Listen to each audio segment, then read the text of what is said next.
ప్రియరక్షకుడు యేసయ్య నామమునకి వందనములు. సమయం ఇచ్చిన దైవజనుల గారికి, నాతో కూడి వచ్చిన సహోదరి సహోదరులకు అందరికీ వందనాలు. నేను అన్యుల మధ్యలోంచి వచ్చిన వాడిని. నా తల్లిదండ్రులు ఈరోజు కూడా అన్యులే. 2007లో నేను దుబాయ్లో ఉండి అక్కడ దేవుడిని తెలుసుకొని దుబాయ్లో నేను బాప్తిస్తం తీసుకొని 2007లో నుంచి దేవుడు నన్ను చాలా అద్భుతంగా నన్ను దీవించాడు. నేను అనుకున్న విధిగా సైకిల్ మీద తిరిగేవాడిని. నాకు బండి అద్భుతంగా నాకు ఉండటానికి నేను సొంతంగా నా తల్లిదండ్రుల ఆస్తులు కాకుండా నేను సొంతంగా సంపాదించుకున్న ఒక హౌస్ అన్నీ ఏర్పరచుకున్నా.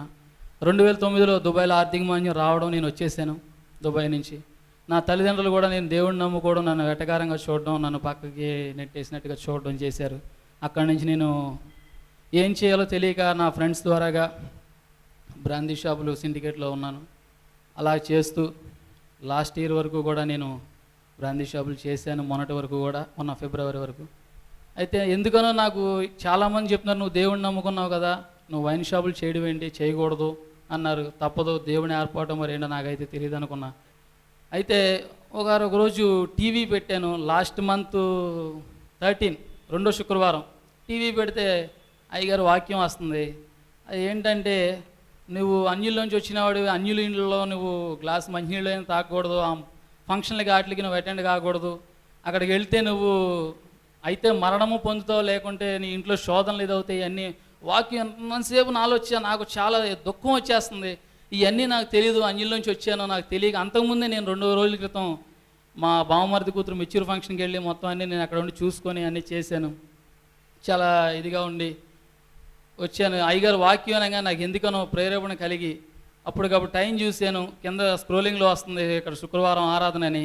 నేను ఎన్నోసార్లు ఇటు చింతలపూడి వెళ్ళాను నేను చేసే వైన్ షాపులకి. ఇదేంటంటే ఇక్కడ ఏదో ఫ్లెక్సీ కట్టారు అనుకున్నాను, కానీ ఇది మందిరం అని అయితే నాకు తెలియదు.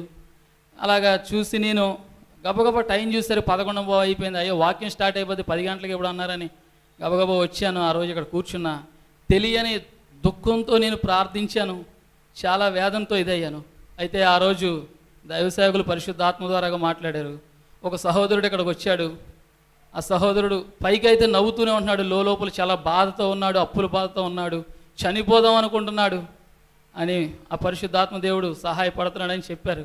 అయితే నేను దేవుడిని నమ్మి నేను వెళ్ళాను. మరి ఒక రెండో శుక్రవారం వచ్చేసరికి దేవుడు నా జీవితంలో గొప్ప కార్యం చేశాడు. మన శుక్రవారం నేను కొనుక్కున్న ఇంటిని అమ్మి నాకున్న రుణ బాధల నుంచి విముక్తిని దయచేశాడు. ఆ ఇల్లు అమ్మాలని ఎప్పటి నుంచో జనవరి నుంచి అనుకున్నాను, తలంపు జరగలేదు. ఎలాగైతే మొన్న శుక్రవారం ముందు గురువారం నాడు వచ్చారు ఇల్లుని కొనుక్కోవడానికి వాళ్ళు. ఆ ఇంటిని అమ్మి నాకున్న రుణ బాధలు తీర్చుకోవాలనుకుంటున్నాను. దేవుడు గొప్ప కార్యం చేశాడు జీవితంలో. అలాగే నాకున్న కోపాన్ని బట్టి, నాకున్న ఇదిని బట్టి నేను చేస్తున్న ఉద్యోగాన్ని కూడా వదిలేసి వచ్చాను. ఈ చిన్న సాక్ష్యం దేవుడు దీవించును గాక. ఆమేన్. దేవునికి స్తోత్రం కలుగును గాక.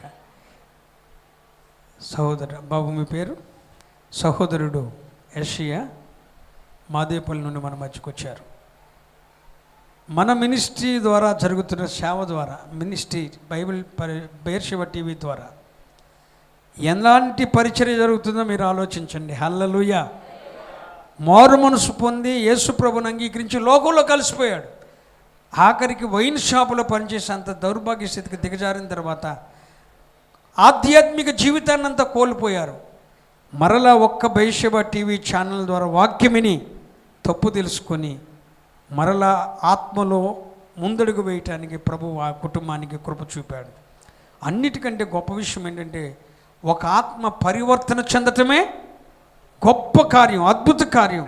ఈ రోజున యేసు ప్రభువుని అంగీకరించి రక్షింపబడి తప్పిపోయి లోకంలో కలిసిపోయిన ఒక వ్యక్తిని పరిశుద్ధాత్ముడు మరలా మన బెయేర్షెబా పరిచర్యల ద్వారా వెలుగులోనికి తీసుకొని వచ్చారు. ఆయన మందిరానికి వచ్చేటప్పుడు 1,00,000 అప్పులతో వచ్చారు. ప్రభు వాగ్దానం చేశాడు. ఆ అప్పులన్నీ ఇల్లమ్మి తీర్చుకోవాలనుకుంటున్నారు, కానీ వాళ్ళ కావట్లేదు. ఈ మందిరానికి వచ్చిన మొదటి వారమే ప్రవచనం వచ్చింది. 2వ వారం ఎన్నాళ్ళుగా అమ్మాలనుకున్న ఇంటికి బేరం కుదరటం జరిగింది, అమ్మటం జరిగింది, అప్పులు తీర్చబడటం జరిగింది. దేవునికే మహిమ చెల్లునుగాక, దేవునికే మహిమ చెల్లునుగాక. తన సాక్ష్యాన్ని ఆశీర్వదించునుగాక.